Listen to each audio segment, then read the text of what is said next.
fazer uma análise da nossa vida e pergunto a mim mesmo: será que nós não estamos fazendo acordo com este mundo porque o mundo nos ama mais do que a Cristo?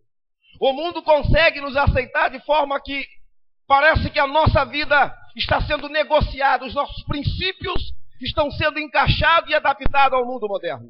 Quando Jesus havia falado que o mundo odiaria-nos, o mundo não iria suportar-nos por causa dele, o amor que tínhamos por ele, nós iríamos causar e provocar uma rejeição neste mundo. A rejeição por causa dos nossos princípios, a rejeição por causa das nossas defesas, a rejeição por causa daquilo que defendemos. O mundo não iria nos amar. Não pense, não se iluda vocês, porque os irmãos do passado foram lançados na arena ou foram lançados aos leões por causa da sua fé. Não! Eles sabem que morreram por causa da sua fé. Mas os reis colocaram no coração do povo outra ideia, que eles eram pessoas que causavam terror e causavam tumulto, que eles eram pessoas que afrontavam o rei, colocaram qualquer outra ideia na cabeça das pessoas, da multidão, como Nero fez. Colocou na cabeça do povo que os cristãos que botaram fogo em Roma. Mas a causa principal, que era a fé, não era essa perseguição. Não pense você que a perseguição que se levanta contra a igreja, que a perseguição que se levanta contra a nossa fé, ela não tem o mesmo tempero. E ela acontece da mesma forma como aconteceu no passado. A Bíblia está esclarecendo para mim e para você que o mundo haveria de nos odiar. O mundo haveria de ter rejeição por nós. E aqui estamos pregando uma palavra que diz que, porque não me envergonho do Evangelho. Paulo está se apresentando para a igreja de Roma. Paulo está se identificando para uma igreja que não conhecia ele tão bem. Não foi Paulo o fundador desta igreja. Esta igreja, alguns historiadores acreditam que ela foi fundada através de algumas pessoas que foram batizadas no dia do Pentecostes, porque ali havia pessoas de diversas nações, e depois elas se espalharam, cada um retornando para a sua casa, e acreditam que esses foram os que edificaram a igreja de Roma. Paulo foi crescendo, seu ministério foi expandindo, e é óbvio que com essa história de Paulo, ele agora está pensando em chegar a Roma. Ele está saindo de Efésios, está indo para Jerusalém, mas de Jerusalém ele tem a intenção de ir para Roma, escreve esta carta para os romanos dizendo: eu estou a caminho, eu estou indo primeiro a Jerusalém, depois eu quero ir até vocês, eu desejo muito estar com vocês. Paulo sabe que os judaizantes, que eram o terror de Paulo, estavam em todo lugar que Paulo passava, eles chegavam logo à paz para tentar desacreditar o ministério de Paulo, tentar desacreditar o apostolado de Paulo. Ele dizia: Paulo não é apóstolo, Paulo não é uma pessoa que anda verdadeiramente como nós ensinamos, como aprendemos com os judeus. Paulo não segue a lei, Paulo não guarda a circuncisão, não prega a circuncisão. Eles começaram a confrontar as ideias e pensamentos de Paulo. Aonde Paulo ia, eles chegavam logo após tentando desfazer o ministério.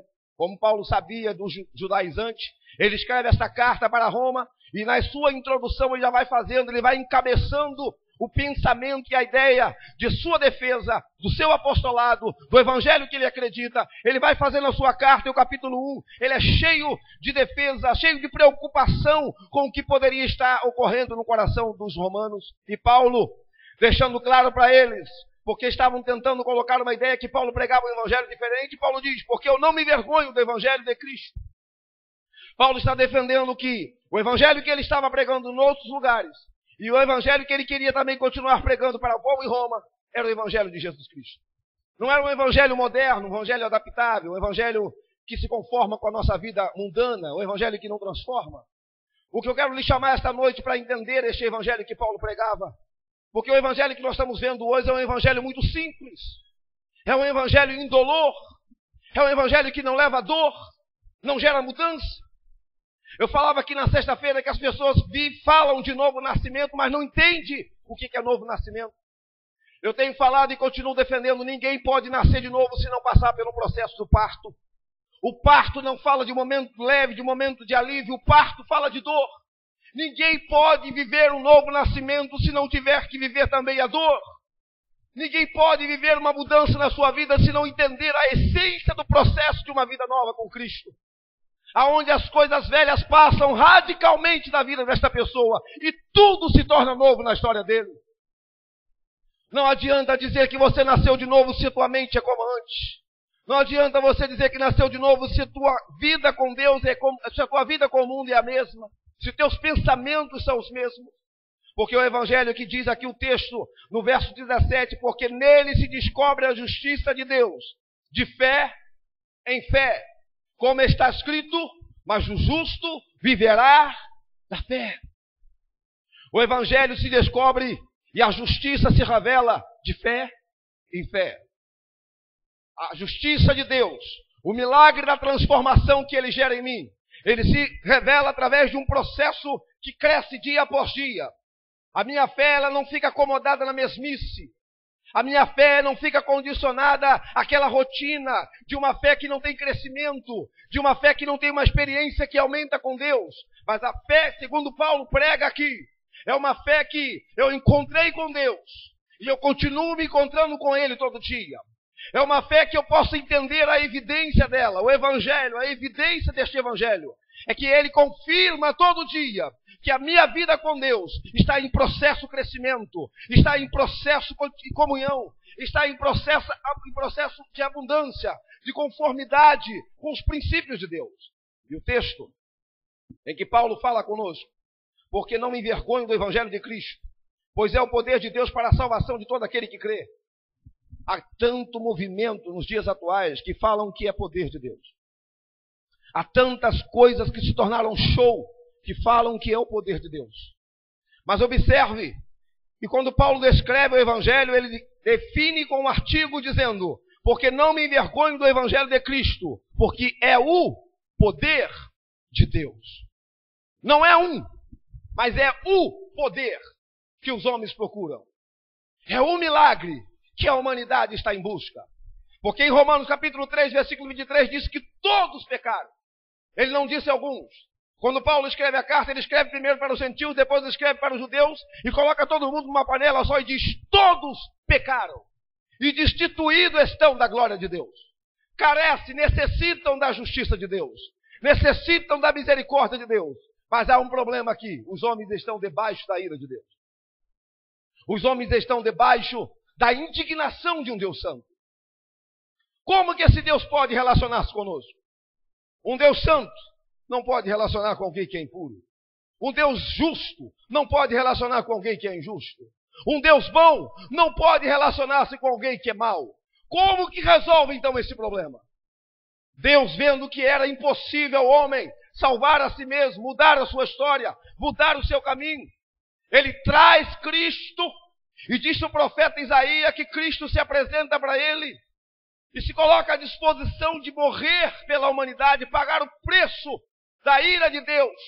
E diz Isaías que Deus, agradou Deus moer Cristo, agradou Deus esmagar Cristo, porque ele satisfez a ira de Deus. Ele satisfez a justiça divina. Deus, ao mesmo tempo que nos olha, ao mesmo tempo que aplica a justiça, ao mesmo tempo que aplica o seu amor, Deus está provando também que é o mesmo Deus que aplica a sua misericórdia. Deus que nos abraça, nos entende.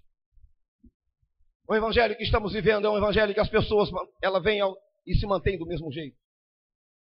É um evangelho que não gera mudança. Nós dizemos, como disse esta manhã, nós dissemos que temos a mente de Cristo, mas continuamos pensando como antes. Nós dissemos que temos a mente de Cristo, mas temos uma mente suja. Nós dissemos que temos uma mente de Cristo, mas continuamos conjecturando coisas que não prestam, coisas abomináveis aos olhos de Deus. E como podemos dizer que temos uma mente de Cristo, se esse processo, segundo Paulo, a justiça de Deus se revela de fé em fé? O que eu era ontem, hoje eu sou melhor do que ontem. Amanhã eu serei melhor do que hoje.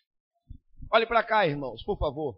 Não há um processo descontinuado, mas é um processo contínuo de crescimento para com Deus.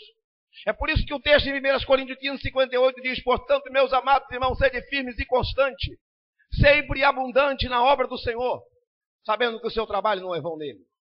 O evangelho, ele é firme e ele é constante. O evangelho, ele não é declínio, o evangelho é abundância. Cada dia ele cresce mais para com Deus. Cada dia minha comunhão com Deus cresce e renova. Cada dia o meu contato com Deus se firma mais e mais em intimidade.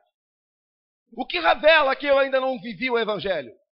A não transformação, a mesmice, a carnalidade, o coração que continua impregnado pelo pecado, os vícios que tomam o meu comportamento no dia a dia. Isso é uma prova evidente que eu não vivo o Evangelho, ou eu não reconheci o Evangelho. As pessoas vêm à igreja, participam do culto, mas na verdade elas assistem ao culto.